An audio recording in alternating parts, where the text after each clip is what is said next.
Hello my dear friends, respected ladies and senior citizen, कैसे हैं आप सब लोग। दोस्तों, मैं हूं आपका अपना प्यारा enjoy defeat representing India internationally at chess. तो आज मैं फिर ऑनलाइन आ गया हूं दोस्तों, और आज मुझे जो अपोनेंट मिले हैं इनका नाम है खालिद खान। बहुत ही खतरनाक और बढ़िया नाम है, और ये भारतीय प्लेयर हैं दोस्तों, और इनके अंक है 1735। तो बढ़िया अंक है। तो ये टाइम बॉर्डर मैच है दोस्तों। तो सबसे पहले मुझे अपना मूव चलना पड़ेगा। तो जो E2 पे मेरा पॉन उसको मैंने E3 पे रख दिया है। तो देखिए दोस्तों, ये टाइम बाउंडेड मैच है। तो 1 मिनट में अगर मूव नहीं चलेंगे तो भाई मैच को लॉस कर जाएंगे। तो इन्होंने अपने G7 वाले पॉन को उठाकर G6 पे रखा है। दैट मीन्स ये अपने बिशप को G7 पोजीशन पे रखेंगे। सबसे पहले देखिए, ये प्रेडिक्शन है। तो अपोनेंट के मूव का हम लोग प्रेडिक्शन तो कर ही सकते हैं जब मैच खेलेंगे, और आप भी कर पाएंगे जब आप चेस खेलना सीख जाएंगे। तो दोस्तों, ये मैच मैं लर्निंग पर्पज से भी खेल रहा हूँ, और मैं लगातार इसलिए कमेंट्री कर रहा हूँ जिससे कि आप लोगों को पता चले कि भाई चेस प्लेयर के दिमाग में क्या चल रहा होता है जब वो मैच खेलते हैं, और कैसे स्ट्रेटजी बनाते हैं। क्योंकि ये मैच मैं ट्रेनिंग पर्पज से भी यूज़ करने वाला हूँ, और अपने यूट्यूब चैनल पर अपलोड भी करूँगा। तो देखिए, तो सबसे पहले मैं अपना मूव चल देता हूँ। तो अगर इन्होंने बिशप को चला तो सबसे पहले मैं नाइट को उठाकर, नहीं नाइट नहीं, सबसे पहले एक काम करता हूँ, जो आपको पॉन दिख रहा है A2 पर, इसको उठा के A3 पर रख देता हूँ। क्योंकि अगर वो बिशप को चलेंगे, उन्होंने बिशप को ही चला, तो उसके बाद मैं कौन सा मूव चलूँ। तो इनिशियली मेरे मूव फिक्स हैं। तो मैं एक काम करता हूँ, S2 वाले पॉन को उठाकर S3 पे रख देता हूँ, क्योंकि हाल फिलहाल में मुझे इनसे कोई लॉस नहीं है। तो देखिए, मैं लगातार इसलिए इतना कमेंट्री कर रहा हूँ दोस्तों, जिससे कि आपको पता चले कि भाई एक चेस प्लेयर के दिमाग में क्या चलता है, वो स्ट्रेटजी कैसे बनाते हैं। देखिए, तो मेरा एक ही उद्देश्य है कि ज़्यादा से ज़्यादा लोगों को चेस खेलने के लिए प्रेरित करना दोस्तों। क्योंकि कभी कभी लोगों को या तो अच्छा ट्यूटर नहीं मिल पाता है, ट्यूटर मिलता है तो वो live class, online class join करने के लिए बोलता है, या फिर पैसे चार्ज करता है। तो इस बातों को ध्यान में रखते हुए मैं अपना यूट्यूब चैनल लेके आया हूँ, जहाँ पर आपको फ्री ऑफ कॉस्ट चेस खेलना सिखाया जाएगा दोस्तों। तो पहले मैच की बात कर लेते हैं। तो एक काम करते हैं, D2 पर जो मेरा पॉन है उसको मैं उठाकर D4 पर रख देता हूँ, जिससे कि इनके जो ब्लैक बिशप है उसका मूव ब्लैक ब्लॉक कर दूँ मैं। तो देखिए, इन्होंने नाइट को रखा है, तो ये अपने नाइट को कौन सी पोजीशन पर रख सकते हैं, ये मुझे सोचना है। तो ये अपने नाइट को H5 पोजीशन पर रख सकते हैं, तो वहाँ से मुझे कोई लॉस है नहीं। या फिर ये E4 पोजीशन पर रख सकते हैं, तो वहाँ से भी कोई लॉस नहीं। तो एक काम करेंगे, मुझे लग रहा है ये राइट साइड में कैसलिंग कर सकते हैं। तो सबसे पहले मुझे एक काम करना पड़ेगा, इस पॉन को एक कदम आगे चल देता हूँ, क्योंकि अगर उन्होंने राइट साइड में कैसलिंग किया तो मैं सारा अटैक राइट साइड में ही करूँगा। तो देखिए, इन्होंने अपने क्वीन से मुझे चेक दिया है। तो सबसे पहले एक काम करेंगे दोस्तों, और वो काम ये है कि इनके क्वीन को यहाँ से हटाना है। तो सबसे पहले मैं अपने बिशप को बाहर D2 पोजीशन पर रख लूँगा, जिससे कि अब इन्हें क्वीन बचाना पड़ेगा। तो ये क्वीन मुझे लगता है B5-6 पोजीशन वहीं उन्होंने रखा है। तो B6 पर उन्होंने रखा है। तो जो ग्रीन कलर का टिक आपको दिखाई दे रहा है, ये पॉन मेरा मारना चाहते हैं। तो मैं एक काम करूँगा, और अपने बिशप को उठाकर C3 पोजीशन पर रख लूँगा। सबसे सही मूव मुझे यही लग रहा है इस समय। तो देखिए, मैच इंटरेस्टिंग है। ओके, तो इन्होंने अपने नाइट को बाहर निकाला है, कोई बात नहीं। तो नाइट को बाहर निकाला है, तो सबसे पहले एक काम करना है, और वो काम ये है कि जो आपको मेरा पॉन दिख रहा है B2 वाला, इसको मैं उठा के B4 पोजीशन पर रख दूंगा। क्योंकि अगर इन्होंने मेरे बिशप को मारा तो मैं अपने नाइट से इनके नाइट को मार दूंगा। देखिए, तो इन्होंने अपने नाइट को E4 पोजीशन पर रखा था, मैंने देख लिया था, और ये मेरा जो है बिशप मार सकते हैं, जो कि C3 पोजीशन पर रखा है। लेकिन अब इन्होंने अपने नाइट से मेरे बिशप को नहीं मारा। तो सबसे पहले एक काम करना है, और वो काम ये है कि देखिए, मैं इन पर थोड़ा सा अटैक करना चाहता हूँ। तो इस पॉन को एक कदम आगे बढ़ाना है। अब देखना है ये कौन सा मूव चलेंगे। तो देखिए, इन्होंने वेरी गुड। तो अब दूसरा काम ये करना है, इस पॉन को मार देना है, जैसे कि मैंने आपसे कहा था कि मैं राइट साइड में अटैक करना चाहता हूँ, और उसके बाद अपने क्वीन को बाहर निकाल के लाना है। तो एक काम कर सकते हैं दोस्तों, और अब मुझे सोचना है कौन सा मूव चलूँ। ठीक है, तो मैं अपने क्वीन को इस समय रख लेता हूँ, या फिर एक काम कर सकते हैं, देखिए मुझे थोड़ा सा सोचना पड़ेगा। क्वीन को मैं F3 पोजीशन पर रख लेता हूँ। सबसे सही मूव मुझे यही लग रहा है दोस्तों इस समय। और देखना ये है कि अब ये कौन सा मूव चलेंगे। देखिए, तो इन्होंने अब अपने नाइट से मेरे बिशप को मार दिया है, जो कि था C3 पोजीशन पे। तो सबसे पहले मैं इनके इस नाइट को मार दूंगा। तो अब मुझे देखना ये कौन सा मूव चलेंगे। देखिए, तो इसको बोलते हैं सीक्वेंस ऑफ मूव। तो बहुत बढ़िया, इन्होंने मूव अच्छा चला है, लेकिन मुझे सोचना है कि मैं कौन सा मूव चलूँ। तो क्या मैं इसको मार दूं? सबसे सही मूव मुझे यही इस समय नज़र आ रहा है। क्या मैं इसको मार दूं? मुझे थोड़ा सा सोचना पड़ेगा। नहीं, इसको मारना नहीं है। एक काम कर सकते हैं और इस पॉन को एक कदम आगे चल देते हैं। देखिए, तो मैंने जानबूझ के इस पॉन को एक कदम आगे चलाया जिससे कि ये, ओके, बहुत बढ़िया। तो अब मैं इस पॉन को अपने बिशप से मार सकता हूँ। देखिए, तो मैं वही आपको बोल रहा था कि मैच बहुत ही आसान होता है। बस आपको ये देखना है कि आप कौन सा मूव चलने वाले हैं। तो मैं अपने वाइट बिशप को बाहर लेके आ गया हूँ और अब मुझे इनके मूव पर इंतज़ार है। कोई बात नहीं। तो सबसे पहले एक काम करूँगा और वो काम ये है कि देखिए, ये अपने बिशप को कहाँ रख सकते हैं ये मुझे सोचना है। तो दूसरा काम मुझे ये करना है, इस पॉन को एक कदम आगे बढ़ा देना है जिससे कि ये अपने बिशप को यहाँ से, नहीं नहीं नहीं, उस पॉन को नहीं बढ़ाना है। अगर मैं देखिए D4 वाले पॉन को एक कदम आगे बढ़ूंगा तो ये अपने बिशप से मेरा ये नाइट मार के मुझे चेक दे देंगे।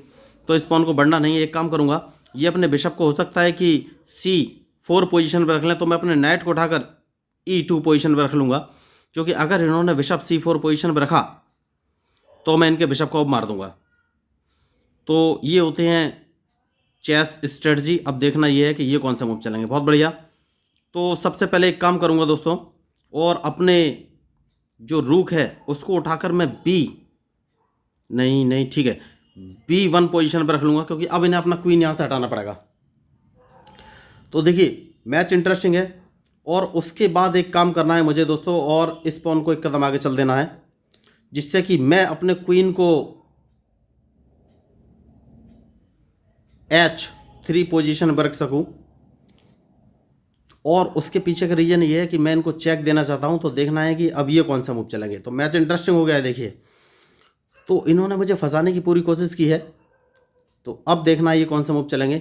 ओके, तो इन्होंने मूव अच्छा चला है, तो मैं कौन सा मूव चलूँ ये मुझे सोचना है सबसे पहले। और एक काम कर सकते हैं, तो इस पॉन को एक कदम आगे चल दें क्या? यस, इस समय चल सकते हैं।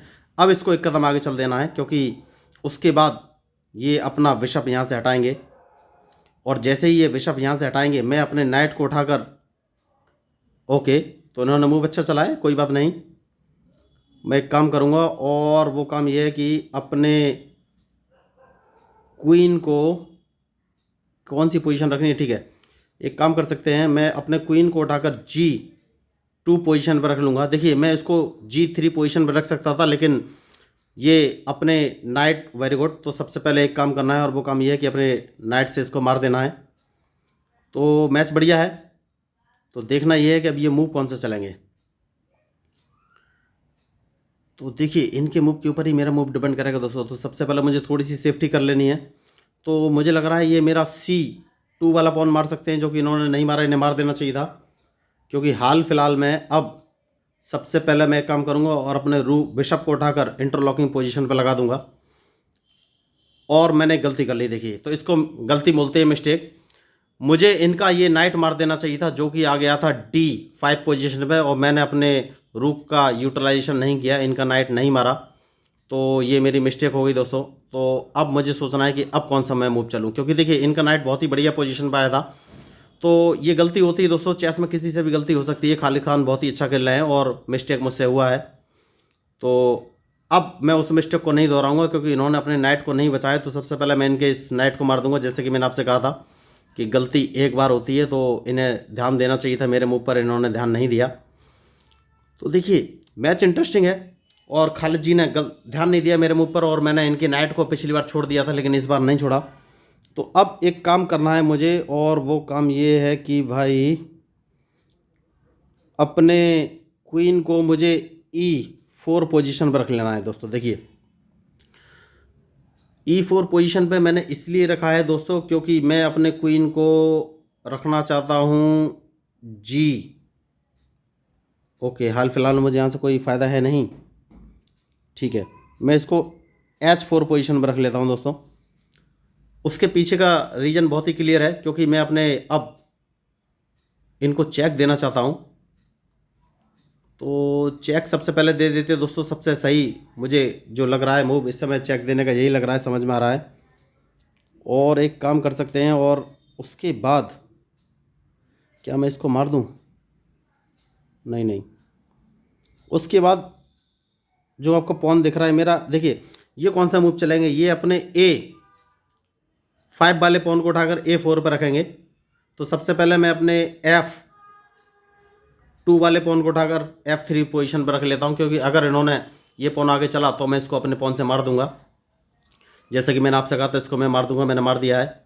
अब देखना ये कौन सा मूव चलेंगे, तो वापस मैं इसको मार दूंगा दोस्तों। तो मैच इंटरेस्टिंग है और इनके मूव के ऊपर ही मेरा मूव डिपेंड करेगा। कोई बात नहीं, मैं एक काम करूंगा, और वो काम ये है कि भाई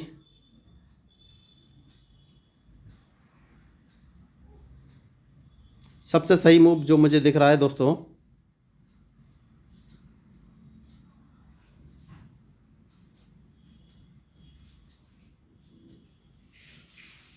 सबसे पहले अपने बिशप को बचाना है। देखिए, तो एक काम करूंगा और अपने रूक को उठाकर आगे ले आऊं क्या। तो सबसे पहले बिशप बचाना है। देखिए, बिशप बचाना बहुत ही ज़रूरी है। तो एक काम कर सकते हैं, अगर मैं इनके G6 वाले पॉन को मार देता हूं तो क्या होगा। ये मेरे पॉन को मारेंगे, ठीक है, मैं इनको चेक दूंगा। ठीक है, इस पॉन को मार देते हैं दोस्तों, क्योंकि इसके बाद अगर इन्होंने अपने पॉन से मेरे बिशप को मारा तो मैं इनको चेक दूंगा, तो मैं इनका बिशप मार सकता हूं। अब देखना ये है कि ये कौन सा मूव चलेंगे। बहुत बढ़िया, तो सबसे पहले मैं इनको चेक दे दूंगा दोस्तों। सबसे सही मूव मुझे यही नज़र आ रहा है, क्योंकि जैसे ही मैं चेक दे दूंगा ये इनके पास एक ही ऑप्शन बचेगा और ये अपने किंग को सामने रखेंगे, मैं इनको दोबारा चेक दे दूंगा। तो बढ़िया, बेहतरीन मूव। देखिए, समझ गए कि ये फंस गए और तुरंत मैच छोड़ कर चले गए दोस्तों। देखिए, तो ये होते स्ट्रेटजिक मूव। मैं समझ गया था और मैंने अपना बिशप जानबूझ के मरवाया था, क्योंकि मुझे मालूम था कि इनका बिशप मैं मार दूंगा।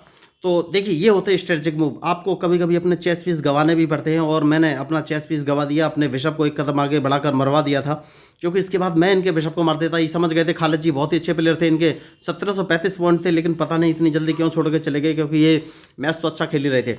तो मैं आप लोगों को बताना चाहता हूँ दोस्तों, देखिए अगर आप लोग को चेस खेलना आता है तो बहुत बढ़िया बात है, और चेस अगर नहीं आता है तो मेरा एक ही उद्देश्य है कि ज़्यादा से ज़्यादा लोगों को चेस खेलने के लिए प्रेरित करना। तो उसके लिए मैंने basic rules of chess 1, basic rules of chess 2, basic rules of chess 3 and basic rules of chess 4 नाम के 4 वीडियो बनाए हैं, जिनका लिंक इस मैच के डिस्क्रिप्शन बॉक्स में मैंने डाला हुआ है दोस्तों। मैं गारंटी के साथ बोलता हूँ, मैंने बहुत ही बेसिक और ईजी लैंग्वेज में चेस के सारे रूल्स और मूव समझाने का ट्राई किया है, और आपने ऐसा वीडियो कभी नहीं देखा होगा।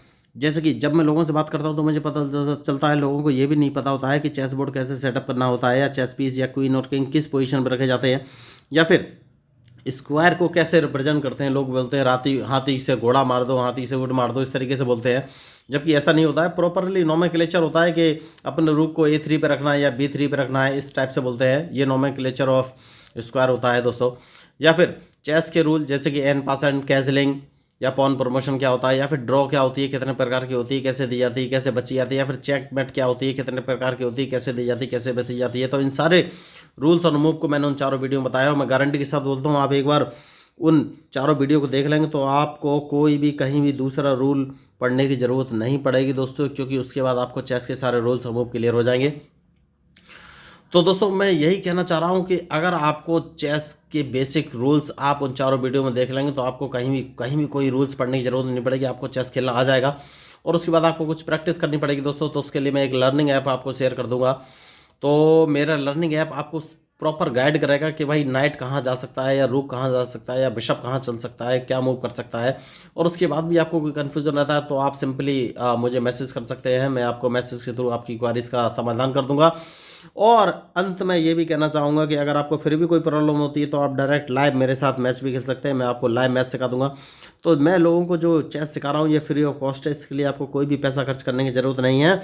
सिंपली मेरे चैनल को सब्सक्राइब करके मेरे साथ जुड़ना है, ना ही कोई ऑनलाइन क्लास लेने की ज़रूरत है, और मैं बहुत ही ईजी और बेसिक स्टेप में आपको चेस खेलना सिखा दूँगा, इस बात की पक्की गारंटी है। तो दोस्तों, अगर आप मेरी बात से सहमत हैं, देखिए चेस खेलने से क्या होता है दोस्तों, ब्रेन का डेवलपमेंट होता है, क्योंकि ये ब्रेन स्टॉर्मिंग चैनल है, और चेस खेलने से जिस चीज़ की आप बार बार एक्सरसाइज करें उसका इंप्रूवमेंट तो होना ही है। तो जब आप ब्रेन के बार बार चलाएंगे, उससे नए नए मूव सोचेंगे, तो आपकी ब्रेन की अल्टीमेटली एक्सरसाइज ही हो रही है, मतलब आपके ब्रेन का डेवलपमेंट हो रहा है। तो जो लोग चेस खेलते हैं उनका IQ लेवल नॉर्मल लोगों से हमेशा अच्छा होता है दोस्तों। तो अगर आप मेरी बात से सहमत है या आपको लगे कि हाँ भाई कंटेंट लीक सेट करें और लर्निंग है, तो प्लीज़ मेरे चैनल को सब्सक्राइब कीजिएगा, क्योंकि मैं हूँ आपका अपना प्यारा enjoy defeat representing India internationally at chess. Thank you, धन्यवाद।